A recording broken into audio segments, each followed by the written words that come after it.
Hey guys, in this video I will show you how to create submenus in WordPress. Alright, so let's begin with the video. To begin, open your web browser and head to the WordPress homepage. Once you are signed in, you'll be taken to the WordPress dashboard. On this page, look for the section labeled Quick Links.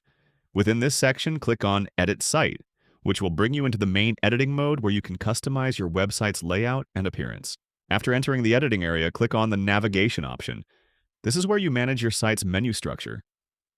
As you look through this interface, you will notice 3 vertical dots that represent additional options. Click on these dots to reveal more controls, then select Edit. This gives you access to the full navigation editing tools. Now, locate the page that you want to convert into a submenu item. When you find it inside the navigation layout, click on the page name and then look for a small paper icon. This icon allows you to transform the selected page into a submenu. After clicking it, the page will shift into a submenu position beneath the main menu item.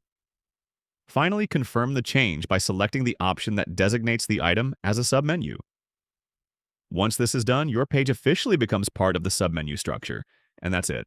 So that is how you can create submenus in WordPress. So that's all for this video. Thanks.